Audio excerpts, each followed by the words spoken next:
चंडीगढ़ में भी 101 फीट ऊंचे रावण का पुतला तैयार किया गया है।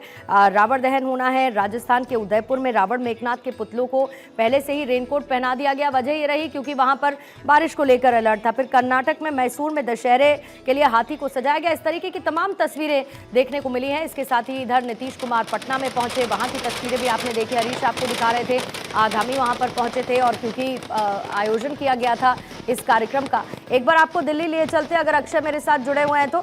अक्षय, आप प्रधानमंत्री तो वहां से रवाना हो चुके हैं, राष्ट्रपति द्रौपदी मुर्मू भी, लेकिन जब इस कार्यक्रम का आगाज हुआ तो एक तरफ गदा भेंट की गई प्रधानमंत्री मोदी को और इसके साथ राष्ट्रपति द्रौपदी मुर्मू को त्रिशूल भेंट किया गया। जाहिर है अपने आप में उस प्रतीक के भी बहुत मायने हैं। सबसे बड़ी बात यह है कि उत्सव उसी तरीके से बरकरार है।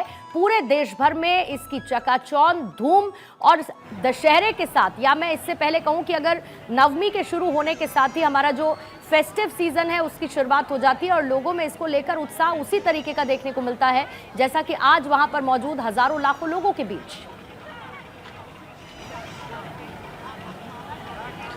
पूर्णिमा, निश्चित रूप से जिस तरह से पहले रामनवमी और नवरात्रि का त्यौहार और उसके बाद दशहरा का त्यौहार जिस तरह से देश में धूमधाम से मनाया जाता है, जब प्रधानमंत्री नरेंद्र मोदी पहुंचे थे तो जो धार्मिक लीला कमेटी के जो सदस्य हैं, संरक्षक हैं, उन्होंने प्रधानमंत्री नरेंद्र मोदी की एक पोर्ट्रेट, जो बड़ी तस्वीर थी, उनको पहले सौंपा। प्रधानमंत्री ने उसकी तारीफ भी की और उनका स्वागत किया गया। राष्ट्रपति द्रौपदी मुर्मू के पहुँचने के बाद जो धार्मिक रामलीला कमेटी ने प्रधानमंत्री नरेंद्र मोदी को गदा और राष्ट्रपति द्रौपदी मुर्मू को त्रिशूल सौंपा। साफ तौर पर है कि जो बुराई पर अच्छाई की जीत दशहरा त्यौहार मनाया जाता है, देश में ये भी माना जाता है कि जो हथियार हैं उनकी पूजा भी की जाती है। आपने देखा होगा कि रक्षा मंत्री राजनाथ सिंह ने भी जो शस्त्रों का जो पूजन है वो किया था। तो एक तरफ से मान्यता है कि जो बुराई पर अच्छाई की जीत रही है उसको लेकर के दशहरा का त्यौहार जो मनाया जाता है।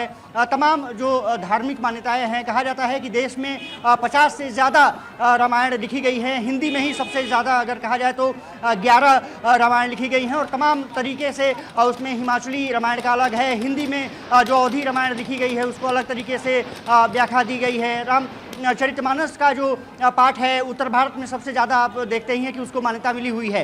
अब प्रधानमंत्री और राष्ट्रपति द्रौपदी मुर्मू यहाँ से निकल चुके हैं, लेकिन लोगों का हुजूम अब ज़्यादा बढ़ने लगा है क्योंकि जब प्रोटोकॉल रहते हैं, सुरक्षा रहती है तो निश्चित रूप से कम लोग पहुँच पाते हैं। लेकिन अब जबकि दोनों वीआईपी निकल चुके हैं, अब लोगों की भीड़ तेज़ी से और बढ़ने लगी है। जहाँ भी आपकी नज़रें जाएंगी आपको सिर्फ लोगों का हुजूम दिखाई देगा। तमाम यहाँ पर लोग पहुँच रहे हैं। कुछ लोगों से बात भी कर लेंगे। कहाँ से पहुँचे हैं आप लोग? हम सुल्तानपुर से आए, छतरपुर के पास से। इतने दूर से आप लोग पहुँचे हैं? हाँ जी।